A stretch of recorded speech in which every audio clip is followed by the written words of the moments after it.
Okay guys, so we're back at it and we're gonna start ripping into the front of this thing. And now the front side here is the most complex of all the walls that we have to do. And there's some issues that we gotta check into and try to fix before we can put it all back together. Some of our upper floor windows are kind of complex, and obviously the height is a problem. We've got this man lift over here that we put together. We've just tested it and we knew we couldn't get all the way up with it, but we can get about up to the bottom of that big window that's up there still. So a couple of the issues that we've got are the top of this building here, where the eaves come down and the roof sits on the walls. We've got about an extra half inch up there that we got to squeeze in, and so obviously we can't do that until we get all of this old siding and stuff off, and then we gotta try to squeeze that in. And then our upper floor doors are they're gonna be windows, but they're actually made of doors, and so we're actually gonna put a French door, 6-foot French door in the middle with panels on both sides. And the whole reason behind that is so that we can get furniture and stuff, and since the kitchen's gonna be up on the second floor, appliances and that kind of thing through that upstairs window, and it just makes it way easier. With the stairwell being as small as it is, that's really our best option to try to get furniture and stuff up through there. And so we also like they're actually going to be 8-foot doors, and so the glass in them is a little less than 7 feet, but they'll be nice big windows. So we're pretty excited about it, but a little bit of extra detail and framing, and then we got to make sure we get this wall pulled back in together and then held so that it doesn't pull back apart. And a lot of that has to do with what was cut previously without any support. So come on inside and we'll take a look inside. All right, so you can see up here, this spot right here, it's the double top plate for this front wall, and you can see the old door and everything cut through that. And here's the other side of it right here. And then if we look at this, I'm trying to keep this so that you don't get the sun in the background, but we've also got, this is where that rim joist was for the upstairs floor. So this was one of the floor joists, and that would have held the walls together, except that if we look right here, I'll come up closer.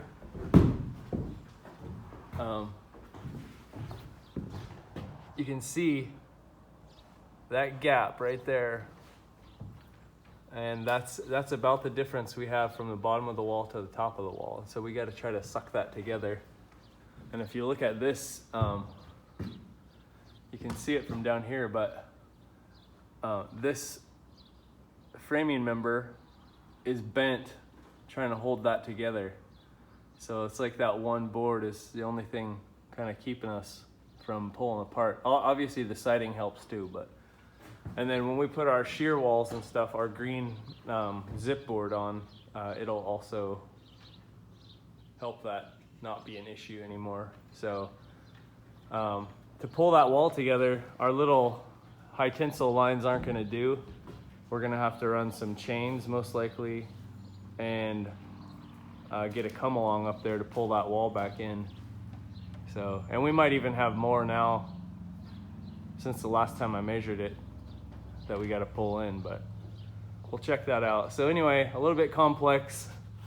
Got some real interesting framing going on up there, which we'll probably end up taking all the way out.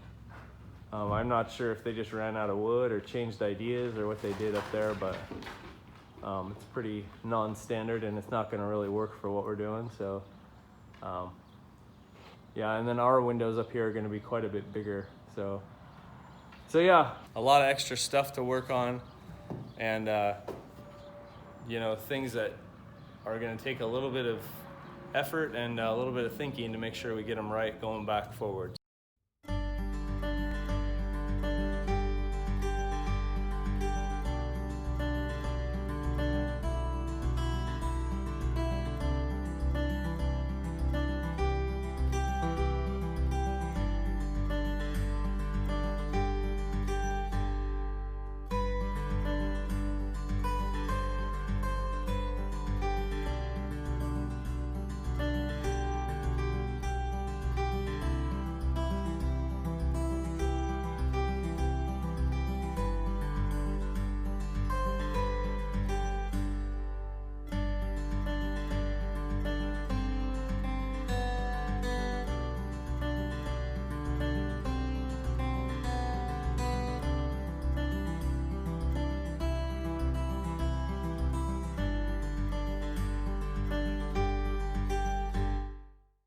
So we've got the top of the wall connected by this come along and chain up here, and we've pulled it together so that we're the same dimension on the bottom and the top. And that's just gonna stay there until we get the outside sheeted and stiffened up. So that'll hold together there.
That board is the top, or that's where the top of the floor, like the OSB will go on top of that. That's a floor joist.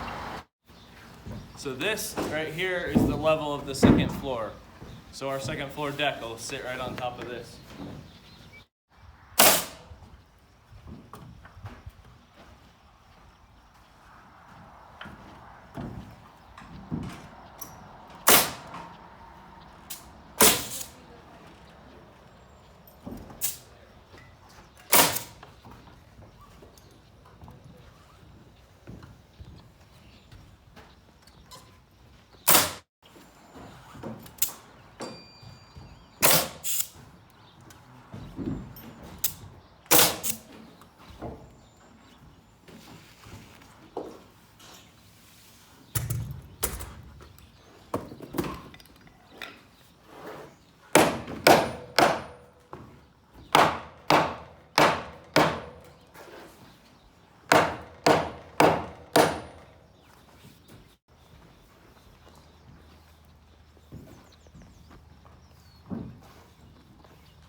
So Bo, this is the bunk end here. Okay.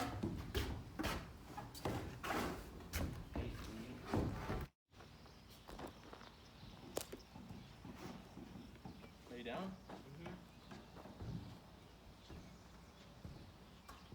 So 92 and a 16th.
All right, so we've got this wall all framed in and sheeted, and we just went up high enough to where we could get, I mean, basically this is as high as we could get with the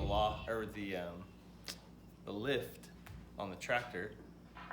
And what we've got going on here, what we ended up having to do basically is we have our door frame, and then on the outside of that we have a secondary frame, and that secondary frame is actually the door frame for the upper floor. It's actually the full set of windows up there.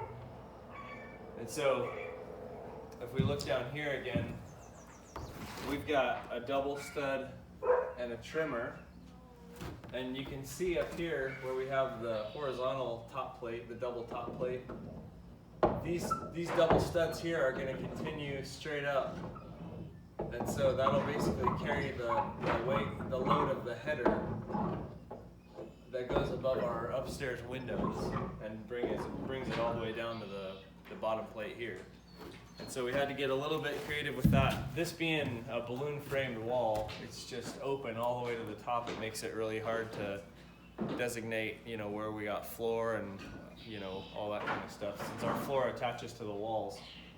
Now, one other thing that we did here is on pretty much all the rest of these walls, our floor joist is gonna screw in like this with structural lag screws into each stud. And right here, what we did is we actually went out to the outside of the wall, so our floor will actually jog out. It'll carry that upstairs window.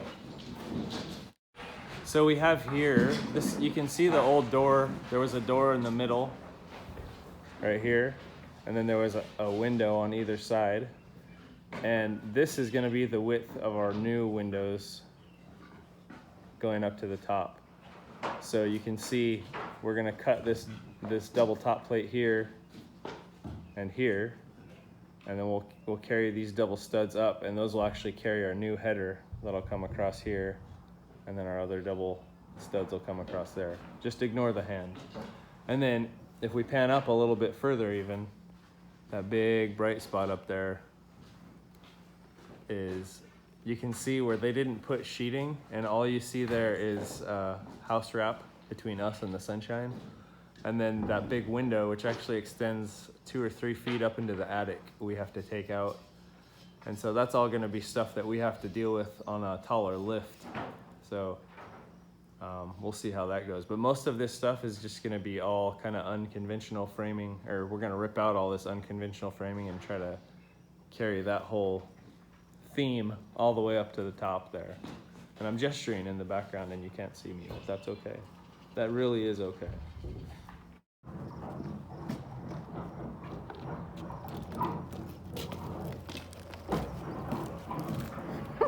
So on this side, we've got Bo, our resident expert taper, and she's been taping all of our seams on the zip. And I don't know if you've ever seen any of Bo's duct tape work, but she makes projects out of duct tape. And so I thought she'd be the perfect one for this, and she's doing a great job. So she's got, we've talked about this before, but all the seams get taped, and then any nails that get driven in too far or bent over or anything like that, they get taped off as well. So we do the verticals, and then we'll come across with the horizontal piece. And the idea basically is that we have our vertical tape, and then our horizontal tape comes over so that we have a shingle effect. And then when we continue to tape up the top piece, the vertical will come down over the horizontal. So it's always going to shed water out instead of behind the tape if there's a problem. So we had to get this wall racked into position. It was really hard. Our first problem is that our come along, we showed you up there, it was actually pulling the walls together at the top. And so this whole thing had to go this way, and we got a ratchet strap up the top on this corner, up here, to pull it that way. And it was all we could do. It was super tight, and none of us could move it anymore, and the building hadn't gone anywhere yet. So we actually had to get a snatch block and park the truck over here and get the winch out and slowly winch it over until it was plumb. So that was the hardest one to move so far. And maybe it's just the difference between a ratchet strap and come along. Come along probably has a lot more leverage on it, but so now we just have one more wall to get racked into place, the back wall that we have all the siding ripped off of, and then our corners will be plumb. And then after we have that done, basically what we have to do before we can get the second floor done, you can see on this wall at the top how it kind of has a bulge in the side of it. And if we look at the front and the back, it's the same. And you don't have to look up here, but it's the same thing on the front and the back. The walls aren't straight. And especially, I don't know if you can see this on camera.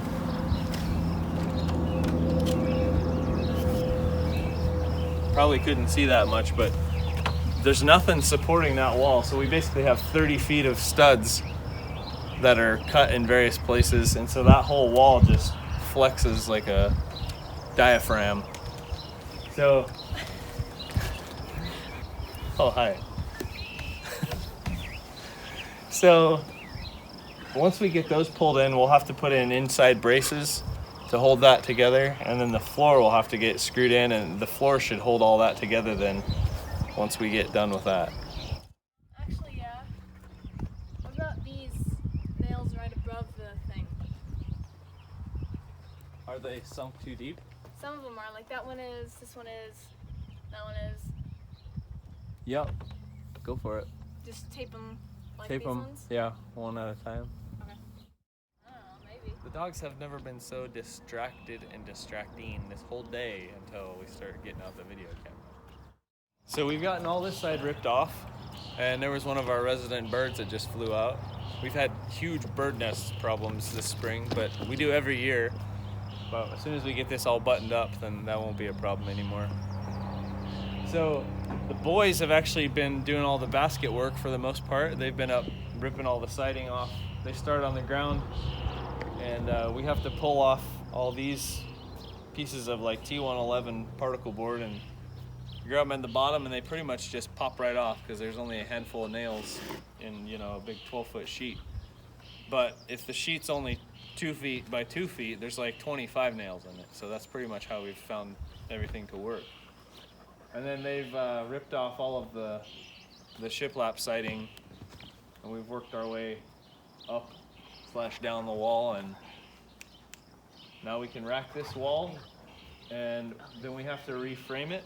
And this wall is different than any of the other walls because the studs actually are put in crooked. So the measurement at the top doesn't match the measurement at the bottom. And so since we have to fix those anyway, we're just gonna fix them and put them on 2-foot centers so that they'll line up with our zip sheeting on the outside. Make it a lot easier for us. And this wall will also carry a couple of beams to support the second floor. And so we've got to frame in windows, and we've got to frame in places for posts to carry the beams and make pockets for the beams. And that's what we have left to do on this wall then. So we're making a lot of progress. It's nice to see. All right, guys, we're on the back side of the barn, and we've got a lot of work done here. So we've got the whole sheeting, the whole side of sheeting put on, and we've got our 2 windows in here. And so I'll just step back here and so you can take a look and see what we got. So just like on the front, we went up as high as we could get, basically 2 sheets worth. And we're up higher on this side. We've still got a couple of windows to put in that'll go right up here. But we couldn't do those until we get the second floor put in. And I got caught by one thing here, and I don't know if you can tell. I can tell if I look real close, but I took for granted that the auction I got these windows at was correct when they told me the sizes, and the window on the left there is actually a 1/2 inch taller and a 1/2 inch narrower, and you can't really tell. You can a little bit, but it caused us some quick rework that we had to do. Luckily, that left window was framed a little bit bigger than the right window, and so we were able to get it in there with a little bit of a gap so that there's not tension on the window. And they work fine, but not something you want to get caught with. But let's go take a look on the inside. All right, so here we are on the inside, and we got the wall all framed in. And since these walls didn't have to get rebuilt, we just had to move the studs. I opted to stick with the rough framing, and that was, I don't know.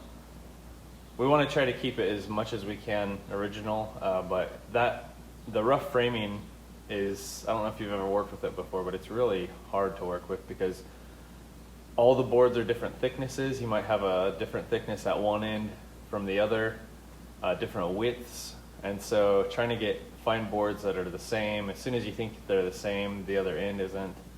And so it was just a real pain to try to work with different thicknesses of boards, because you got to figure out where you need to be, like say for a windowsill, and then you have to subtract knowing exactly which boards you're using to be able to get like the length of your cripples or your trimmers or stuff like that. So this first window we did, we kept the rough cut, and it took us forever to do that window. And so for the sake of time, on this window here, we went back to dimensional lumber, which I guess maybe that's why they call it dimensional lumber, because it's a guaranteed dimension. So, but anyway, the rest of the wall is all rough cut stuff. And so up here, which is where I was saying we need to put in a couple more windows, that double top plate is about waist high. That's like countertop height, and this is where the kitchen is going to be.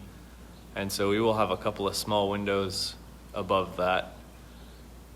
And then up here, which is the loft, there's going to be 2 windows up there. And this whole thing needs to be reframed. So we tried to do as little nailing as possible on the top of that zip sheeting, just so we wouldn't have to rip it out of the studs. But we did have some nails that we're going to have to pull out, and some framing we're going to have to do. So that's where we're at here. And the next thing that we got going on, which we've already started a little bit of, I'll kind of zoom around the place, but you can see we've got internal braces in here. So we've started getting the walls straightened, and we're just about done with the side walls. So we got all our bracing, and basically what we had to do there was up here behind me, that wall moved easiest, and this wall over here didn't want to move as much. It had more of a bow in it. And so when we were trying to pull the walls together with the come-alongs, we've got 3 of them. So they're up here on this side. There's one there, and then one there. And we basically doubled our strands of high tensile to be able to handle a ton of pulling power. But this wall over here pulled in first. And so these braces we put in so that wall wouldn't move anymore. So once that wall was level or plumb,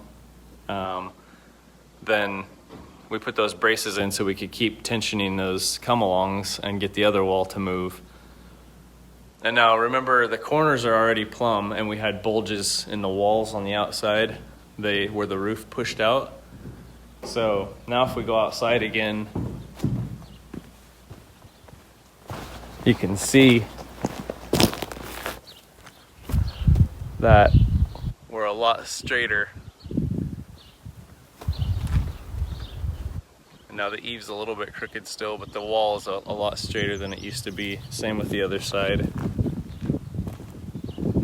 So now that we have those walls straightened, nice and straight there, then the next step then is bracing the end walls, and those ones are just kind of floppy. We just need to brace them so that we know where they're going to be when we put our second floor in. But we've also started laying out our interior walls, which will be a huge step. You can't see it very well on camera, but that'll be a huge step to getting ready to put the second floor in. So even though it's been a long time between updates, we're getting pretty excited about the progress. We've had hay season going on here on the farm, and it's just a lot of work during the summer that we can't spend on the barn. We got to be outside doing stuff with the animals and everything. So, but we're finally getting to the point where we're making a little bit of progress again on everything. And so I hope you enjoyed this episode, and we'll see you back here next time, hopefully sooner than later, when we start getting the second floor in. So come back and join us. Thanks for watching.